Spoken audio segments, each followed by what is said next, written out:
ఉమ్మడి రాష్ట్రంలో తెలంగాణ వచ్చాక కూడా హకీంపేట్ కానీ పోలేపల్లి కానీ లగచర్ల ఓవరాల్గా కొడంగల్ తీసుకుంటే పూర్తిగా వెనుకబడ్డ జిల్లా, వెనుకబడ్డ నియోజకవర్గం.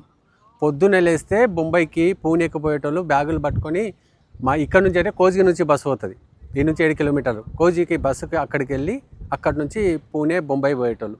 ఇక మనం నిలబడ్డ ఈ ఊరు హకీంపేట్ కానీ పోలేపల్లి కానీ ఈ విలేజెస్ నుంచి ఎవరన్నా 10th తర్వాత చదువుకోవాలంటే ఇక సైకిళ్ళు తీసుకొని కోజికి పోవాలి, 7 కిలోమీటర్లు కోజికి పోవాలి. అది ఇంటర్ వరకే.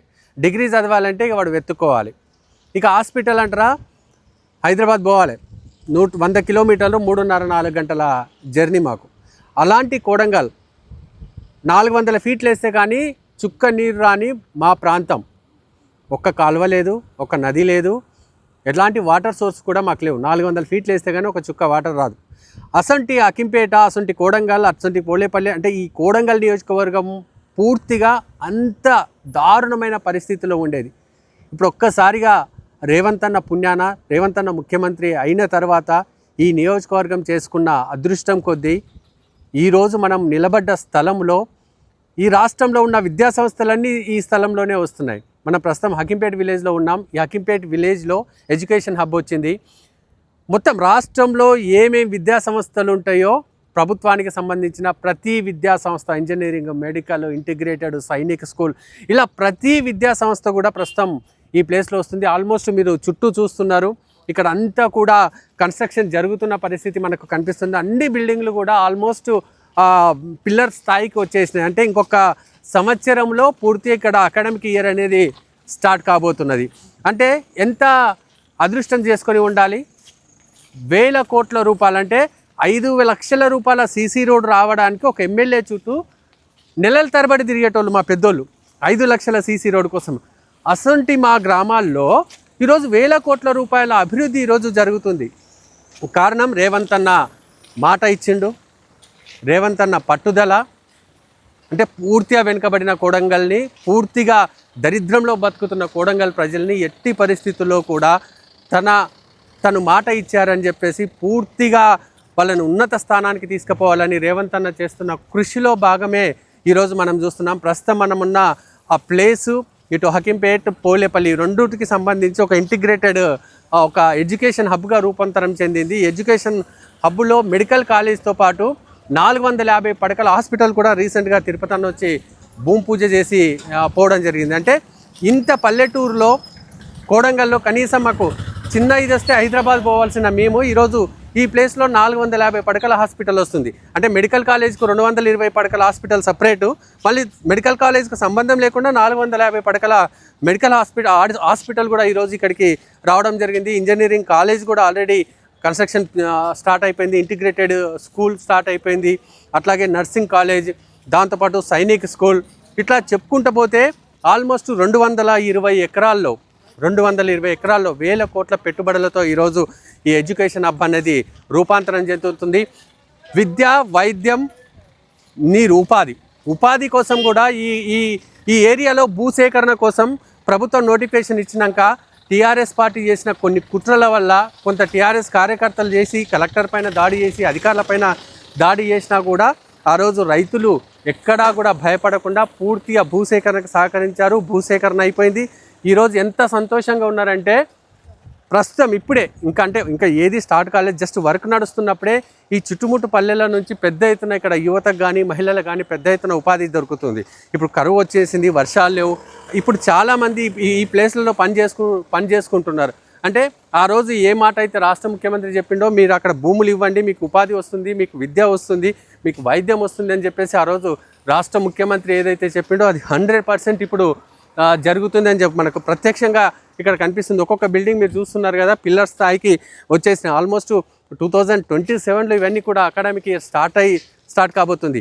వీటికి రోడ్ కనెక్టివిటీ కూడా, అంటే మాకు ఏదైనా హెల్త్ బాగాలేకపోతే హైదరాబాద్ మాకు జస్ట్ 110 కిలోమీటర్స్, అంటే కరెక్ట్గా రోడ్ ఉంటే 1.5 గంటలో మేము పోవాలి. కానీ 3.5-4 గంటలు పట్టే పరిస్థితి, ఎందుకంటే రోడ్డు లేదు కాబట్టి.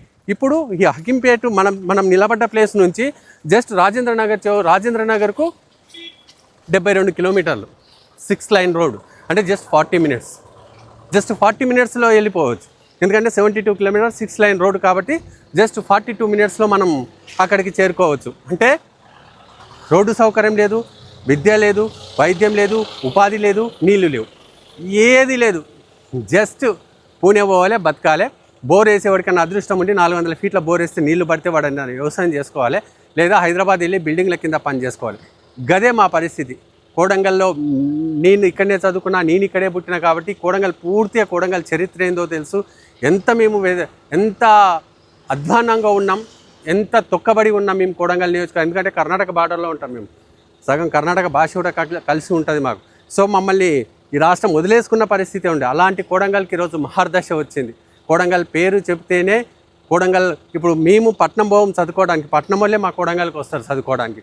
పట్నం వాళ్ళే హాస్పిటల్ మా దగ్గరకు వచ్చే పరిస్థితి మాకుంది. సైనిక్ స్కూల్ తెలంగాణలో మొట్టమొదటి సైనిక్ స్కూల్ ఇప్పుడు ఇక్కడ రాబోతుంది, ఈ ఎడ్యుకేషన్ హబ్లో రాబోతుంది.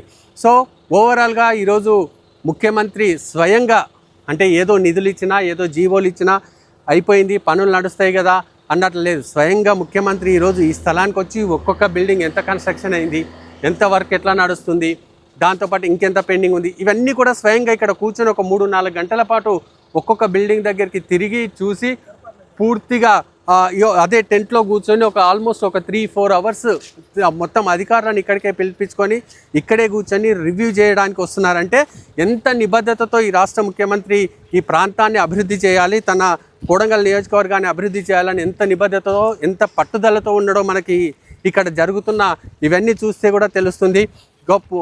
సీఎం ఇక్కడే రివ్యూ చేయబోతున్నారు ఈరోజు రాత్రికి. ఈ సాయంత్రం 4 గంటలకు ఇక్కడికి రాబోతున్నారు.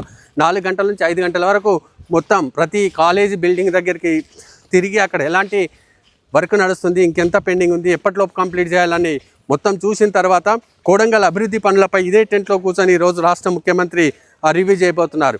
ఎప్పుడైనా చూసినామా స్థలానికి ఎక్కడ వర్క్ జరుగుతుందో ఓపెనింగ్లే సెక్రటరియట్లో కానీ ఇంట్లో కానీ కూర్చొని ఓపెనింగ్ చేసే పరిస్థితులు చూసినాం. అలాంటిది ఒక రాష్ట్ర ముఖ్యమంత్రి స్వయంగా ఇక్కడికి వచ్చి తను ఎక్కడైతే అభివృద్ధి చేస్తున్నాడో అభివృద్ధి స్థలంలోనే కూర్చొని అభివృద్ధి స్థలంలోకి ఆఫీసర్లను పిలిపించుకొని అక్కడనే రివ్యూ చేస్తున్నారు 3-4 గంటల పాటు. అంటే రేవంత్ అన్న నిబద్ధత, రేవంత్ అన్న పట్టుదల, రేవంత్ అన్నకి ఈ ప్రాంతం మీద ఉన్న ప్రేమ, కోడంగల్ని తనను గెలిపించిన కోడంగల్ను ఈ రాష్ట్రంలోనే గెలిపించాలి అన్న ఒక పట్టుదలతో ఈరోజు రేవంత్ అన్న ఇక్కడికి రాబోతున్నారు.